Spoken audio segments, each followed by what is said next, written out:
কড়া করে এক কাপ। আরে তুই এখানে বসে গুনগুন করে গান করছো আবার? ব্যাপার কি গো নরাদা? ভাগ্যের চাকা উল্টে গেছে গো, তাই আজকেরই আমি আর চা বানাবো নে। বাবুর মতো এখানে বসে বসে আয়েশ করে চা খাবো। নরা, আসল ব্যাপারটা ঝেড়ে কাজ বলছি, নয়তো নয়তো তুমি আমার লবডঙ্কা করবে। আজ আমি আর চা বিক্রি করবো নে। এই দেখো দেখি 500 করে ক্যাশ তোর হ্যান্ডে এলো কি করে? সেটাই তো বলতেছি। কেসটা কি সত্যি করে বলো তো নরদা? ওই যে নামজাদা শিল্পী শেতল বাবু আছে না, উনি আমাদের বকশিস দিয়েছে। 500 টাকা বকশিস? ওই শেতল বাবু আজ সকালে এসে হাজির। এই নে নরা, ধর 500 টাকা তোর বকশিস। ওরে বাবা, এই 500 টাকা বকশিস! শিল্পীর মন দেখতেছি কাদাচ্ছে নরম হয়। ওরে নরা, মন নরম না রে, ওরে আমার নরাদম। পকেটটা খানিক হঠাৎ গরম হয়ে উঠে আছে। আমার একখানা ছবি 5,000 টাকা, বুঝলি? 5,000 টাকায় হঠাৎ বিক্রি হইয়া গেল। জানি না কি বুঝিয়া কি ছবি কিনিয়া লইল ওই ভদ্রলোক। শহর থেকে, বুঝলি, শহর থেকে আমার ছবি দেখিতে আসিয়াছিল। 5,000 টাকার একখান ছবি? বাপরি বাপ, আমার 1 কাপ চা 2 চামচ চিনি দে করলি পরেও 5 টাকা কেউ দিতে চায় নে। কি যে বলিস, তোর ওই শীতল চা খেয়েই তো এই ছবিখানা আঁকিয়াছিলাম, তাই এই বকশিস। বাবু আপনি বসেন, আপনি ফ্রিতে 1 কাপ গরম চা খেয়ে যান, কোনো পয়সা লাগবে না। এই ওই শীতল বাবুর ছবি 5,000 টাকায় বিক্রি হয়েছে? এই তো সেদিন ঘোতনদের পাশের বাড়িতে ভাড়া এলো আর এসেই 5,000 টাকা। চল আমার সঙ্গে। 500 টাকা বকশিসের কি তেজ হচ্ছে বাবজি!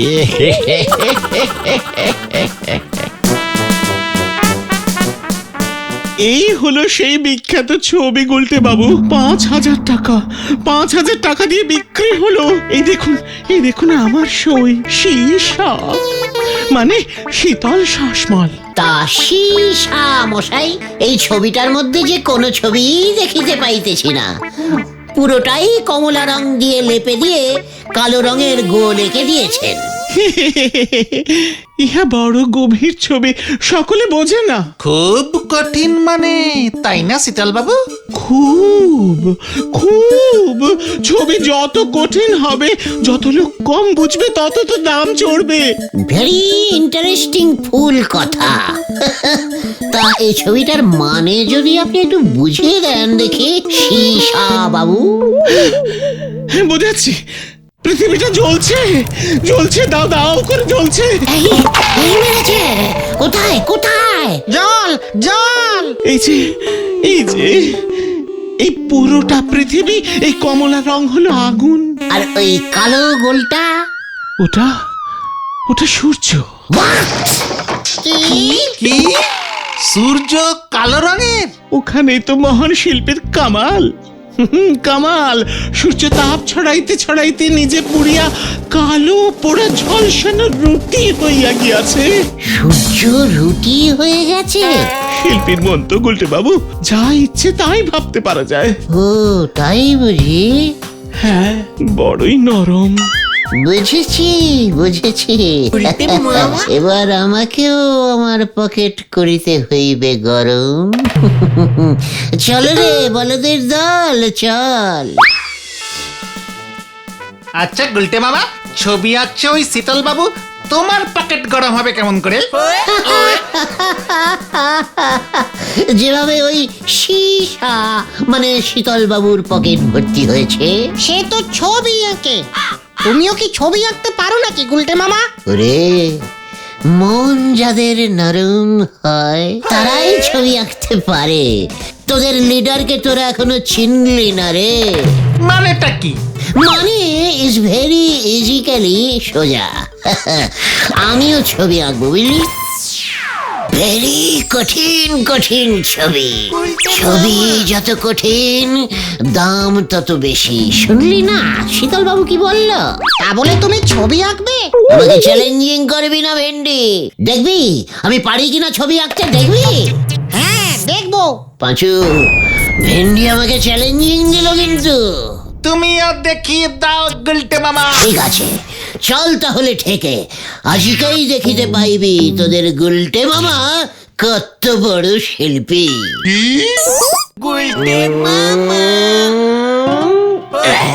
এটা তুমি কি আঁকলে গুলটে মামা? একটা গোল্লা। তুই যেমন অঙ্কে গাদা গাদা গোল্লা পেতিস, তাই গোল্লাকে ভুলতে পারিসনি, গলদপুরের বড় বলদ। তাহলে এটা কি? আমি বুঝে গেছি, রসগোল্লা 10 টাকার সাইজেরটা এঁকেছো। এ কে রে পাঁচু? তাহলে তুমি বলে দাও না গুলটে মামা।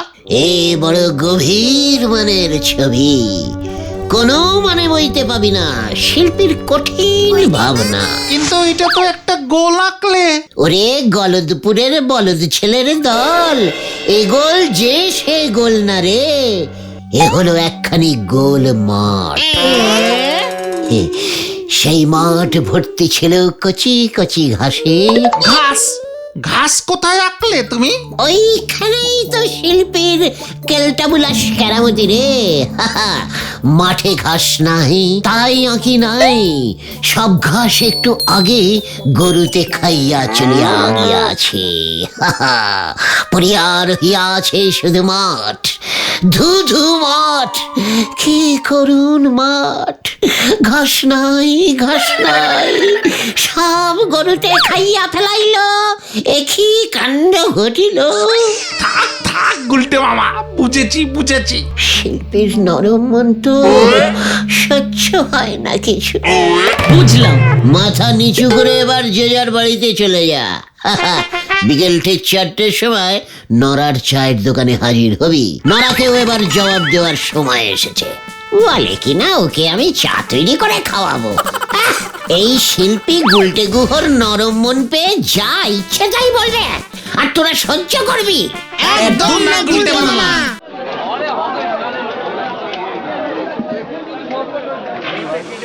ওরে বাপ রে বাপ, আমি তো একদিনে বুঝতেও পারিনি যে আমাদের গুলটে বাবু এত বড় গোল্লা শিল্পী। আপনাদের দেখলে কিন্তু বোঝা যায় না গো।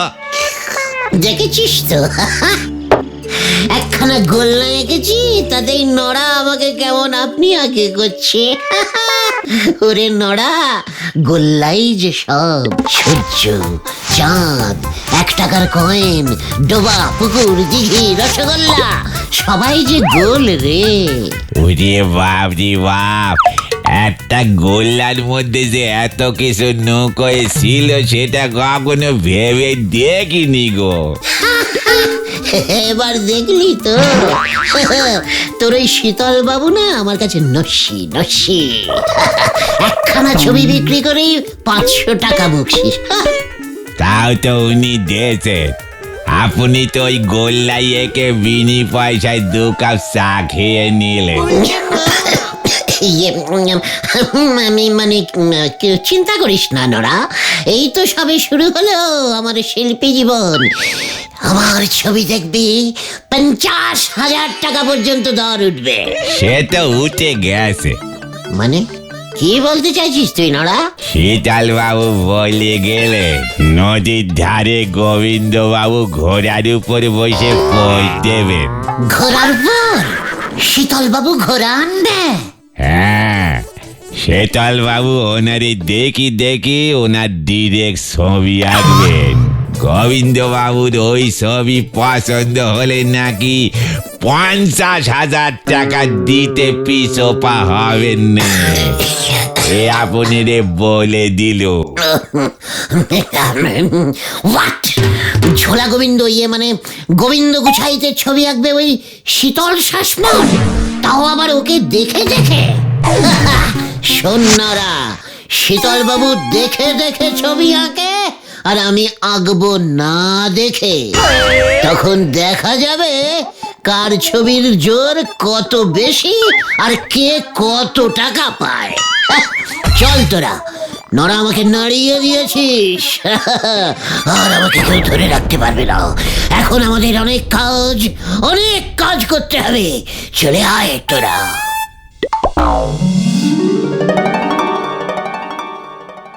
হ্যাঁ, বলছি মানে কথা, আমার ছবি যেন পুরো আমার মতোই দেখতে হয়। উমা, চিন্তা করবেন না গোবিন্দ বাবু, শিল্পীর কল্পনায় যতটা হবে ততটুকুরই পয়সা নেব আমি।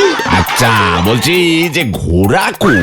আমি যে ঘোড়ায় চেপে বসবো বলেছিলাম, মানে কথা আমার বহুদিনের শখ। ঘোড়া ঘোড়া ওই তো ঘোড়া চলে এসেছে। হ্যাঁ, মানে কথা ওটা তো কুকুর। হ্যাঁ, আমার সঙ্গে মস্করা করছেন নাকি আপনি? কুকুরটাকে ঘোড়া দেখছেন? ওমা, মস্করা কেন করবো গোবিন্দ বাবু? শিল্পীর চোখ তো, বোঝার চেষ্টা করুন, চিন্তা করবেন না। আপনাকে আজকে আমি ওই ঘোড়ার উপরে বসিয়েই ছাড়বো। খতন, নে বলটা ছোড়। ছুটছি কালু, ছু ছু।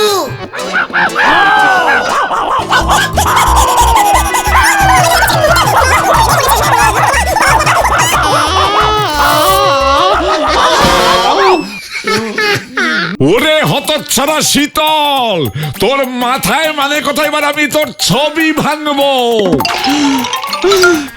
শিল্পীর চোখ কখনো ভুল হয় না স্যার, কখনো ভুল হয় না, বিশ্বাস করুন। ওই কুকুরটা আগের জন্মে ঘোড়াই ছিল। শিল্পীর কল্পনা স্যার। শিল্পীর কল্পনা? ওঠ ওঠ বলছি, মানে কথা। ওরে বাপরে বাপ, আমার কোমরটা গেল। চলুন দেখি আপনাকে বাড়ি পৌঁছে দিয়ে আসি। এই ধর তোরা। আপনার মেয়ে শ্রীমতী পটেশ্বরীকে দেখছি না গোবিন্দ বাবু? ও যে দুদিন হলো মাসির বাড়ি গেছে। খুব ভালো হয়েছে। না না, ইয়ে যাক, ভগবান যা করেন মঙ্গলের জন্যই করে। ঠিকই আছে। মঙ্গল আর হলো কোথায়? মানে কথা, নড়া বলল শীতল বাবু নাকি ভালো ছবি টবি আঁকে, তাই ভাবলাম ঘোড়ার উপরে আমি বসে পা ঝুলিয়ে যদি একখানা ছবি এই ঘরে রাখতে পারতাম। তাই ওই মরকট শীতলকে বললাম। কি ভাবলাম আর কি হলো, মানে কথা। আরে আমরা আছি কি করতে মশাই, কি করতে আছি আমরা? আমরা এই পাড়ার ছেলেরা যদি আপনার সামান্য একখানি এইটুকুখানি শখ পূরণ করতে না পারি, তাহলে এটা যে পাড়ার লজ্জা, তাম গলদপুরের লজ্জা, আপনার লজ্জা, আমার লজ্জা। ঠিক আছে, মানে কথা, এত লজ্জা পেতে হবে না। তা তোমরা কিভাবে আমার শখ পূরণ করবে হে বাপু? কেন ছবি এঁকে? বটে, মানে কথা, তা কে আঁকবে আমার ছবি? কেন আমি? হ্যাঁ, তাই বুঝি? তা তুমি কবে শিল্পী হলে হে গুলটে? সে অনেক দিন থেকে, বুঝেছেন। আমি তো ছদ্মনামে আঁকি, তাই বোধহয় শোনেননি আপনি। কি নামে আঁকো? গুগু, গুলটে গুহ।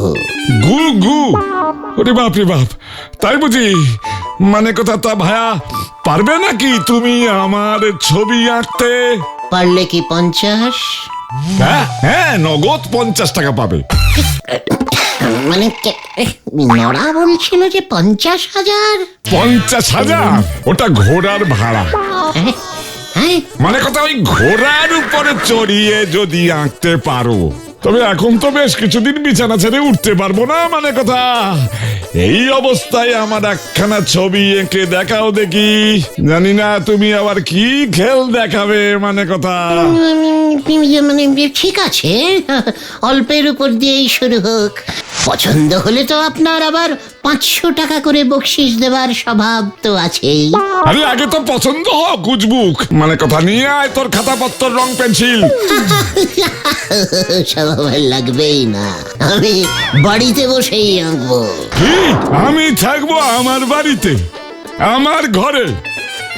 আর মানে কথা তুই ছবি আঁকবি তোর ঘরে বসে? মস্করা করার জায়গা পাও না, মানে কথা? কি মেশমশাই, সব শিল্পী কি এক হয় নাকি? আমি যে ভেরি ক্লাসিক্যাল ছবি আঁকি, আপনি বোধহয় জানেন না। সব না দেখে, একটুও দেখে ছবি আঁকি না।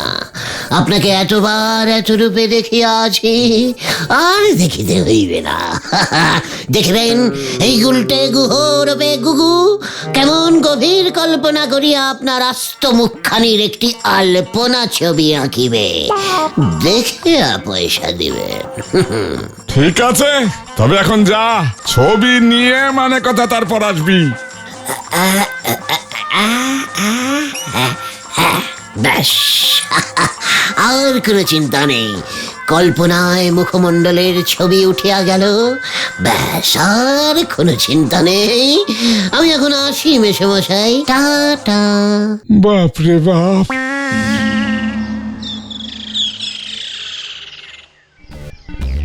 এটা তুমি কি করলে গুলটে মামা? তুমি গোবিন্দ বাবুর ছবি হুবহু আঁকবে কেমন করে? কিছু না ভেবেই দুম করে নিজেই যে এবার চ্যালেঞ্জিং করে বসলে। তখন না হয় গোল্লা এঁকেছিলে, এখন কি আঁকবে? রে, তোদের লিডার এই স্বয়ং গুলটে গুহকে অত কাঁচা খেলোয়াড় ভাবিসনি। ভেন্ডি, তোর একখানা ক্যামেরা ছিল না?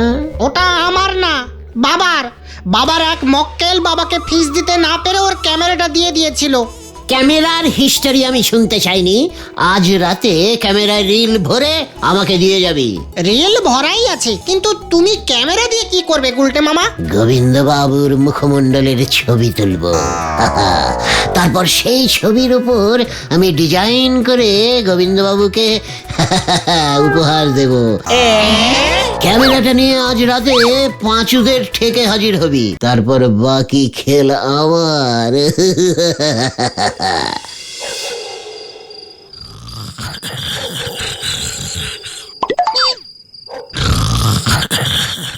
নাক ডাকছে না বাঘ ডাকছে?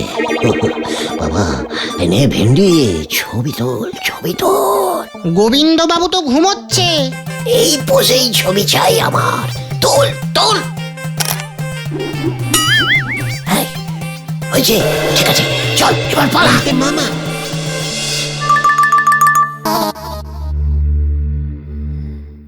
গোবিন্দ বাবু, মেশমশাই, এই যে আমরা এসে গেছি। মানে কথা এতদিনের সময় হলো বুঝি? কোথায় কোথায় আমার ছবি, কোথায় হে?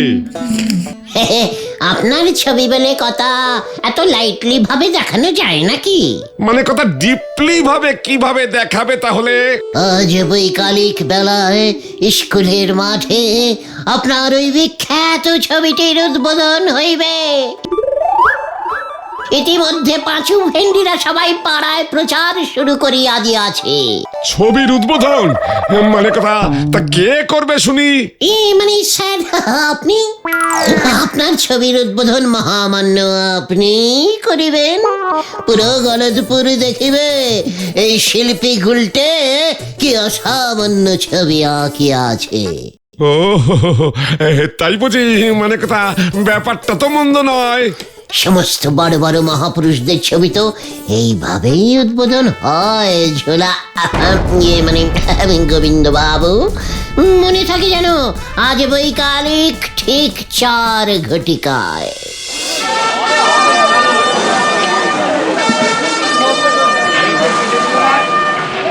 সবাই শান্ত হয়ে দাঁড়ান, উত্তেজিত হইবেন না।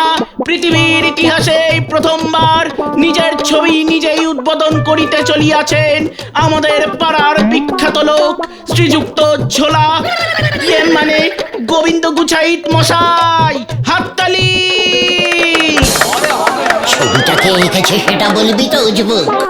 হ্যাঁ হ্যাঁ, এই অসামান্য ছবিখানি আঁকিয়াছেন মহামান্য শিল্পী গুগু, মানে গুলটে গুহ। হাততালি দিন সবাই।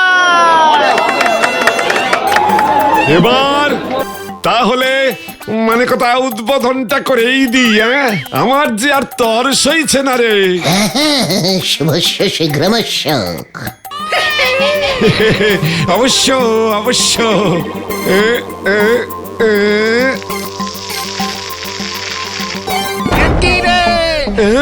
একই হতচ্ছাড়া, মানে কথা তুই আমার এই ছবি নিয়ে এসেছিস, আমার 2 চোখে তুলসী পাতা দিয়েছিস। ভেরি আর্টিস্টিক্যালি ছবি এঁকেছি তো আমি, একেবারে আপনার স্বর্গযাত্রার ছবি, মানে ভবিষ্যতের ছবি, সবই শিল্পীর কল্পনা, সত্যি না কল্পনা। আপনি তো বললেন এখন শুয়ে শুয়েই ছবি আঁকাবেন, ভাবলুম যদি শুয়ে শুয়েই আপনাকে ওপরে। তাই বুঝি? তবেই এই যে আপনারাও কেউ ওকে ছাড়বেন না বলে দিলাম। এত বড় সাহস, মানে কথা আমার চোখে তুলসী পাতা দেয়। পাঁচু পালা! ধর ধর ওইটাকে ধর, মানে কথা দাঁড়া তুই, এই ছবি তোর মাথায় ভাঙবো আমি, মানে কথা। মরেছে।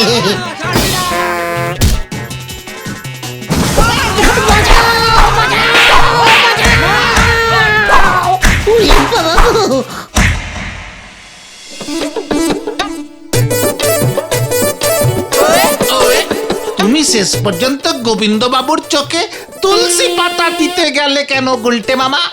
তা না হলে হয়তো এতটা খচত না। ভেন্ডিটা ঝোলা গোবিন্দর ঘুমন্ত অবস্থার ছবি তুলেছে, তাই আমি চোখে তুলসী পাতা লাগিয়ে ব্যাপারটাকে একটু জীবন্ত করে তুলতে চেয়েছিলাম রে ভাইটু। সবই শিল্পীর কল্পনা রে, সবাই বোঝে না।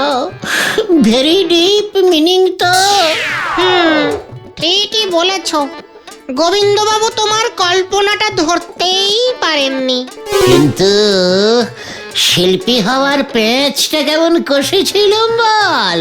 নেহাত গোবিন্দবাবু ছবিটার এত গভীর মানেটা ধরতে পারলো না, নয়তো কড় করে 500 টাকা তোদের কপালেই নাচছিল রে। বাবা বাবা বাবা বাবা গো, আমি এক ছুটে 70 মাইল ছুটিয়া আপনার পদে মানে আপনার পদতলে নিজেকে পদার্পণ মানে সমর্পণ করিলাম। ওঠ, উঠে বস বৎস। বাবা মনে বড় কষ্ট।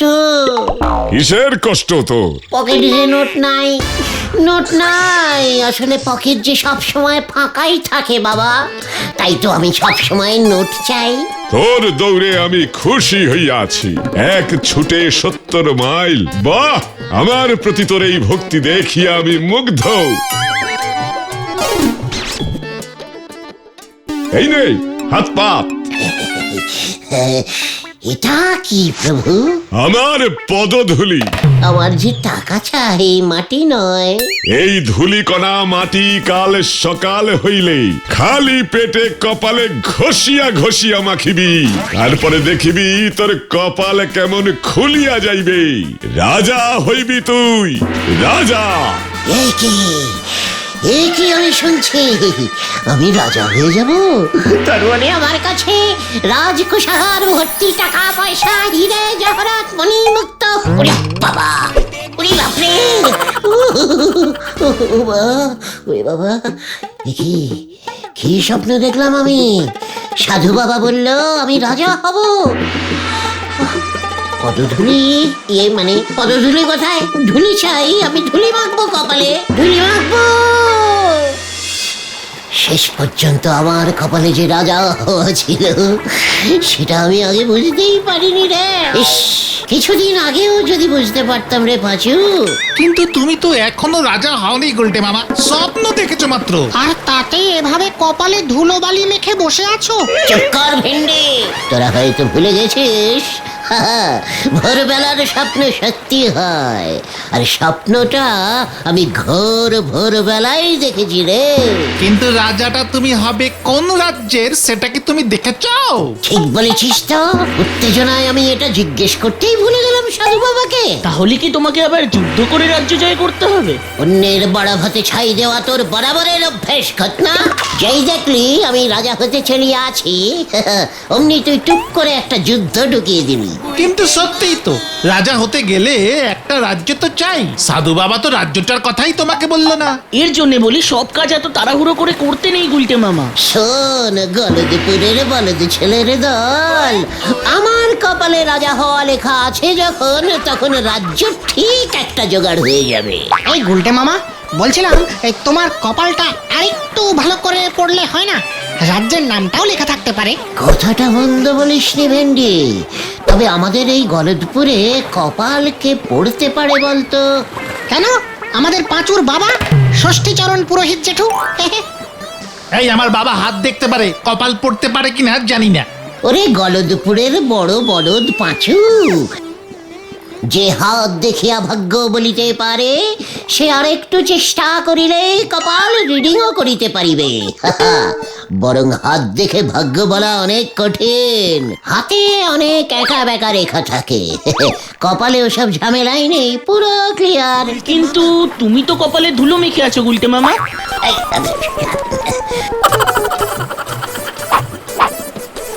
এই আমি কপাল ক্লিয়ার করলাম, চল এখন পাঁচুর বাবার কাছে যাওয়া যাক। রাজা হওয়ার সুযোগ কিছুতেই হাতছাড়া করা যাবে না। ঠিক আছে চলো, বাবা মনে হয় এখনো বাড়িতেই আছে।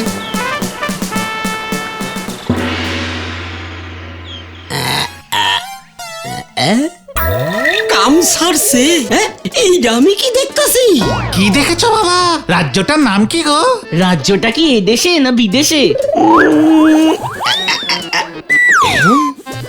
এই যে গভীর একটা চক্রবর্তী রেখা দেখা যাইতাছে। হ্যাঁ, খুব গভীর। কিন্তু আমরা তো গুহ, চক্রবর্তী তো নয়। আহম্মক থাকার মানে কিছুই বুঝস না। তুই গুহই হোস আর যাই হোস, তোর কপালে যখন চক্রবর্তী রেখা দেখছি আমি, রাজা তুই হবি হবি। কিন্তু কিভাবে? এই একটা মোক্ষম প্রশ্ন করছস বটে। শোন, মন দিয়া শোন। এইখান থিয়া নাক বরাবর পশ্চিমে, বুঝলি, পশ্চিমে পাক্কা 70 মাইল দূরে কপালপুরা গ্রামের জমিদার শ্রীমান কপালেশ্বর কাপা মহাশয়ের সঙ্গে দেখা কর। ওই তোরে রাজা বানাইব গুলটে। বাবা, গুলটে মামার কপালে এত কিছু লেখা, আগে দেখিনি তো। তোর বোঝার দরকার নেই পাঁচু, তোর বাবা বুঝলেই হবে। কিন্তু মেসমশাই, আমি একটা ব্যাপার বুঝতে পারছি না কিছুতেই। কপালের জমিদার আমাকে রাজা বানাবে কি করে? ও তো নিজেই রাজা হতে পারেনি, সারা জীবন তো জমিদার হয়েই কপালপোড়া গ্রামে রয়ে গেল। এত কিছু যদি তোরা বুঝবি, তাইলে আমার কাছে আইয়া তোকে কোনো কাম নাই। শোন শোন শোন শোন শোন, যা কইতাছি মন দিয়া শোন। সোজা কপালেশ্বরের কাছে যা, ওই কপালপুরা গ্রামে। ঠিক আছে, আমার কপালে যদি এত কপাল লেখা থাকে তাহলে আমি যাব। রাজা আমাকে হতেই হবে। আর আমি যদি একবার রাজা হতে পারি, তাহলে মেসমশাই আপনি হবেন আমার রাজ পুরোহিত। মন্ত্রী কে হবে গুলটে মামা? তোর বাবা। তার কারণ ওই কপালপুরা গ্রামে যাবার যা খরচা তা তোর বাবাই দেবে। এটাই তোর বাবার কপালে লেখা। Follow me.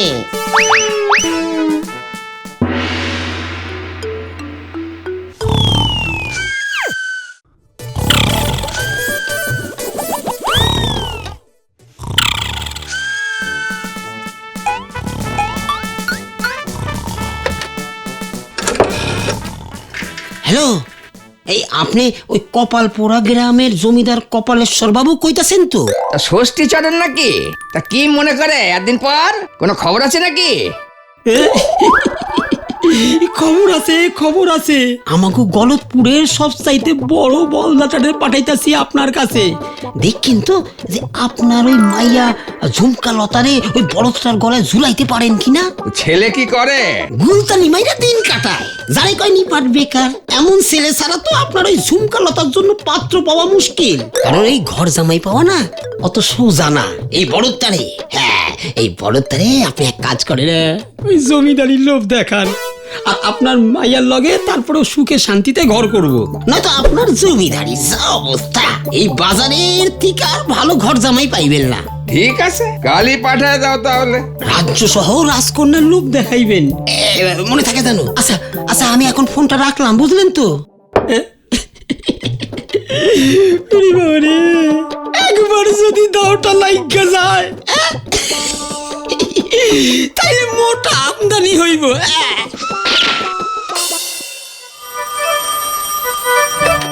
কি কাণ্ড! হ্যালো, কি হে হরি বল?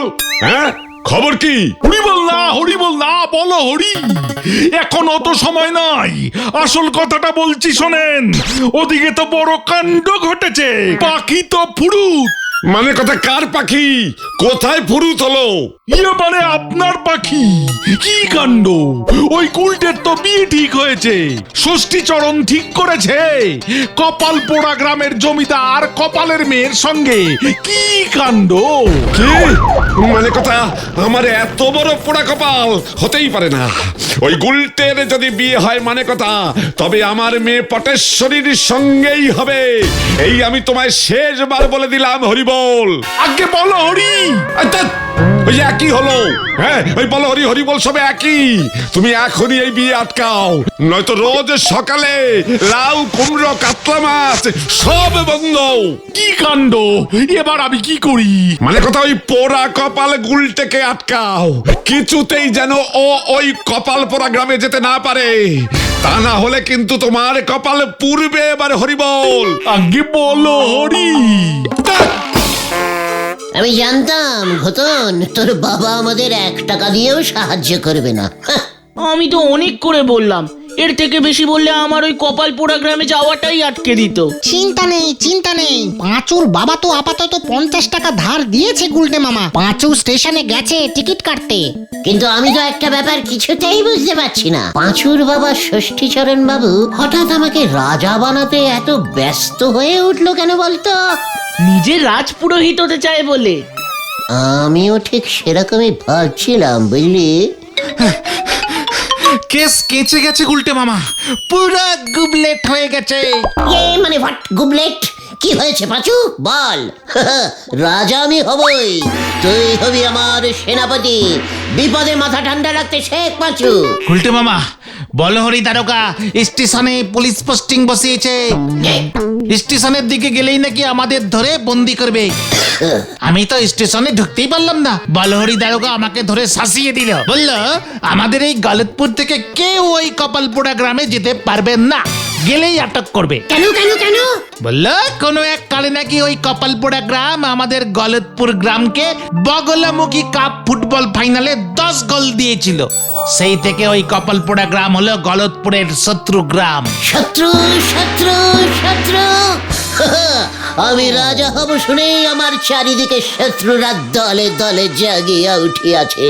রাজা আমি হইবই, কেহই আমাকে আটকাইতে পারিবে না। কপালের লিখন মন্ডন করা যাইবে না। বলছি যে ওটা খণ্ডন হবে গুলটে মামা। সে যাই হোক, শোন, গলদপুরের বলদ ছেলের দল আমার এখন কোনো সৈন্য দল নাই। তাই ওই বলহরি দারোগার পুলিশ দলের সঙ্গে সরাসরি যুদ্ধ ঘোষণা করা যাইবে না। খানিক বুদ্ধি খরচা করিতে হইবে। বুদ্ধি তোমার? মানে কি বুদ্ধি গুলটে মামা? আমার একখানি খাটিয়া চাই। ইয়েস, খাটিয়া। ওই হারুদের আছে, ওর দাদু খাটিয়ায় বসে রোদ পোহাতো। ওর দাদু পটল তোলার পরে এখন খাটিয়াটা এমনিই পড়ে আছে। ওই হারু শুদ্ধ ওর দাদুর খাটিয়া আমার চাই। আর আমাদের যা করবার কাল সকালের মধ্যেই করতে হবে। সময় কম, হাতে সময় কম। শোন সকলে, গুলটে মামা সরে যান। সিরিয়াস পেশেন্ট আছে।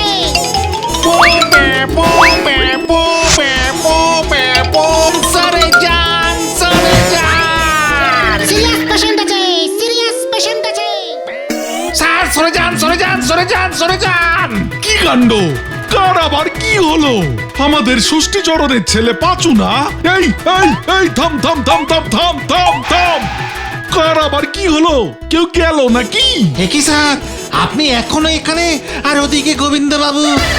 কি কাণ্ড, আমাদের গোবিন্দ বাবু এই অকালে!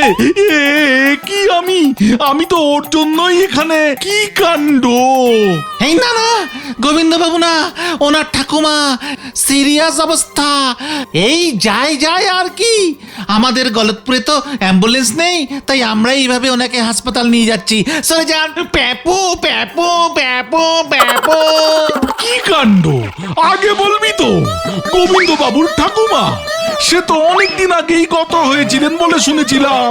প্যাপো প্যাপো, ভুল শুনেছিলেন। গোবিন্দবাবু ওনার ঠাকুমাকে খুব ভালোবাসতেন। গোবিন্দবাবু খুব ভেঙে পড়েছেন। প্যাপো জানি না বাঁচানো যাবে কিনা। প্যাপো, আপনি এক্ষুনি গোবিন্দবাবুর কাছে যান, আপনাকে খুঁজছিল।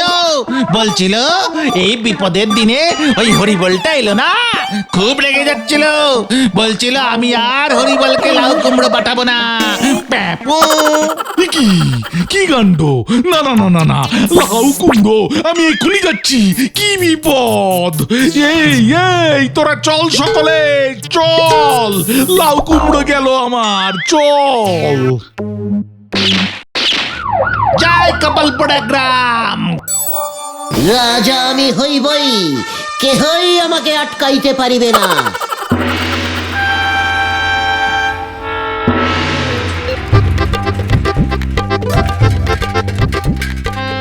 পাঁচু, তোর বাবা হঠাৎ করে আমার এত ভালো কেন করলো বলতো? সেটাই তো বুঝতে পারছি না গো। সে তোকে বুঝতে হবে না। তাছাড়া আমার সঙ্গে সঙ্গে তোরও তো কপাল ফিরে গেল। আগে তুমি রাজাটা হও। এই শেষবারের মতো রিক্সা চড়ে নে। এরপর তো সবসময় রথে চড়ে এদিক সেদিক যেতে হবে।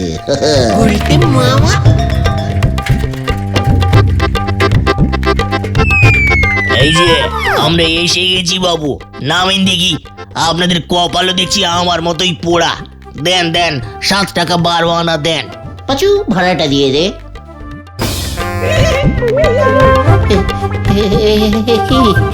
এটা কি? এই ছিল তোর বাবার মনে পাঁচু? এখনই এত মন ভেঙে কাজ নেই গুলটে মামা। এত কষ্ট করে এত দূর যখন এসেই পড়েছি, তখন ভেতরে ঢুকে দেখাই যাক না।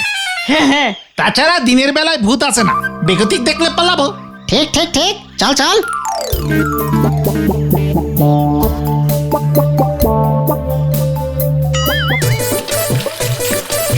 ওই তো দেখো উল্টে মামা, জমিদারের বাগানের মালি হবে, ওনাকেই আগে জিজ্ঞাসা করো না।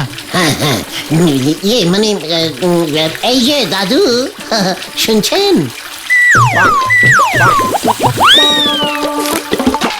আমি দাদু হলে তুই কে রে হতচ্ছাড়া? নিজের বয়সটাকে ভুলে গেছিস? এই বয়সে নাতি হতে চাইছিস? এই মানে দাদু, মানে না, মানে বলছিলাম কি, আমরা জমিদার বাবুর সঙ্গে দেখা করতে এসেছি। ওই গলতপুরের ষষ্ঠীচরণ মুখুজ্জে মশাই, উনি আমাদের পাঠিয়েছেন। আগে বলবি তো হতচ্ছাড়া মুখ পোড়া। তা ছেলেকে শুনি। মানে আমরা সবাই, মানে কি বলছেন কি বুঝতে পারছি না। ইয়ে মানে মেশো, ইয়ে মানে আমি জমিদার কপালেশ্বর কাপা, ভেতরে এসো। আগে মানে আপনি জমিদার? পাঁচুরে, ভেতরে চল আগে, কেসটা কেমন যেন লাগছে। তা পাত্র বুঝি তুমি? হে বাবা জীবন। আগে পাত্র না, আমি গুলটে, গুলটে গুহ। আর ষষ্ঠীচরণ তো টেলিফোনে আমাকে এই নামটাই বলেছিল। ঠিক ঠিক ঠিক ঠিক ঠিক, ওই ষষ্ঠীচরণ মেশামশাই তো আপনার কাছে আমাদেরকে পাঠিয়েছেন রাজা হওয়ার জন্য। আমার কপালে লেখা আছে তো। একেবারে ঠিক লেখা আছে, যাকে বলে একবারে রাজকন্যা সহ রাজত্ব। আমার তো ওই একটাই মেয়ে ঝুমকোলতা, ওকে বিয়ে করলে এই জমিদারিত্ব তোমারই হবে বাবা জীবন। তবে জমি জমা বিশেষ কিছু নাই, সবই ধার দেনায় গেছে। এই এই বাড়িখানাই যা পড়ে আছে আজকের বাজারে, এটার দামও তো কম কিছু নয়। কি এসব আপনি কি বলছেন? আমি বিয়ে করব না। পাঁচু, তোর বাবার মনে ছিল শেষ পর্যন্ত? মানে জমিদার মেশমশাই, আমি বেকার, মানে কোনো রোজগার করি না, বুঝতে পারছেন? খালি রাজা হতে চাই। এমন বাজে পাত্রর সঙ্গে কখনোই আপনার মেয়ের বিয়ে আপনি দেবেন না। কিরে, তোরা কিছু বলছিস না কেন? ষষ্ঠীচরণ তো একেবারে ঠিক পাত্র দিয়েছেন। আমি তো এমনই চালচলহীন বেকার পাত্র খুঁজছিলাম। বাবা জীবন, একদম চিন্তা করো না, ঘর জামাই থাকবে, দুবেলা দুমুঠো খেতে পাবে, আর তার বদলে আমাকে আর আমার মেয়েকে দেখে শুনে রাখবে। হ্যাঁ, পাঁচু, আমি তোকে ছাড়বো না। আমি আর রাজা হব না। জমিদার মেশমশাই, মানে বলছিলাম যে এই বিয়ে হলে তো ভয়ঙ্কর সর্বনাশ হয়ে যাবে, মানে যাকে বলে মানে রাজায় রাজায় যুদ্ধ বেঁধে যাবে। যুদ্ধ কার সাথে? কেন? ওই যে আমাদের গলদপুরের গোবিন্দ গুছাইত আছে না, বিশাল ঝোলাগুড়ের ব্যবসায়ী, ওর একমাত্র মেয়ে ভারী সুন্দরী পটিয়সী শ্রীমতী পটেশ্বরীর সঙ্গে আমার তো বিয়ে ফাইনাল হয়ে গেছে। এখন কি হবে? তাহলে ওই ষষ্ঠীচরণ পুরোহিত তোকে পাঠালো কেন? মানে ফুটবল খেলতে না, মানে রাজা হওয়ার জন্য। আমি এক্ষুনি গোবিন্দ বাবুকে ফোনে বলছি, বিয়ে আমার মেয়ের সঙ্গেই হবে। কি? না না না না না, আমি তো পটুকে খুব ভালোবাসি। তাই বুঝি? বাসাচ্ছি তোকে ভালো হতো। এইগুলোকে এই ঘরে বন্ধ করে রাখ, পালাতে যেন না পারে। আমি আজ রাতেই ঝুমকলতের বিয়ে দেব। ওই উল্লুকটা যেন পালাতে না পারে, সঙ্গে ওর সাকরেত গুলো। যাই, আমি বিয়ের আয়োজনটা করি গিয়ে। আমি দরজার বাইরে পাহারায় আছি। বাবা পাঁচু, আজকে তোর বাবার জন্য আমাদের এই অবস্থা। বাবার কি দোষ? বাবা তো ভেবেছিল জমিদারের একমাত্র মেয়ের সঙ্গে বিয়ে হলে তুমি ফকটের জমিদারিটা পেয়ে যাবে। তাহলে এই কপালের জমিদারি, না আছে জমি, না আছে দাড়ি। এই বাড়িটা তো আছে, হোক না ভাঙা, পুরনো ইটের ভালো দাম পাওয়া যায় গুলতে মামা। পাঁচু, রাগে আমার সারা শরীর কাঁপছে কিন্তু। শান্তি শান্তি, আর কাঁপাকাপিতে দরকার নেই। এখন আগে এই জমিদার কপালেশ্বরের হাত থেকে কিভাবে বাঁচবো সেটা বলো। ঠিক বলেছিস খতন, এই বুদ্ধিটাই বার করতে হবে।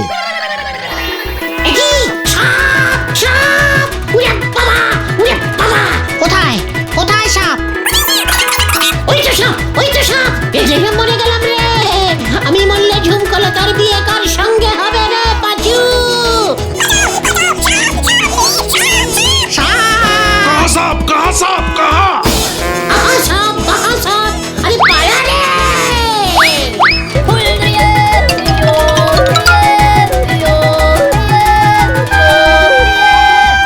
অল্পের জন্য তুমি বেঁচে গেলে গুলটে মামা, তোমার বিয়ে হয়ে গেলে আমরা যে তোমাকে হারাতাম গুলটে মামা।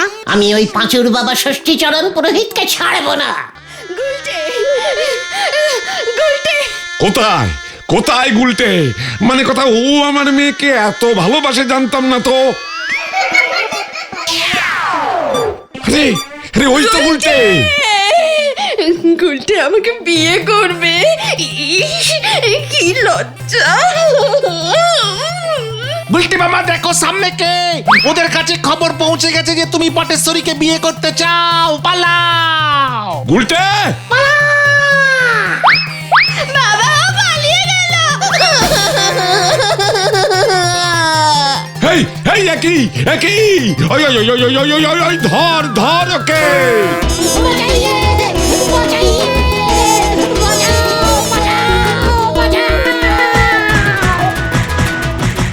আমি আর রাজা হতে চাই না রে ভাই টুগন। কেন?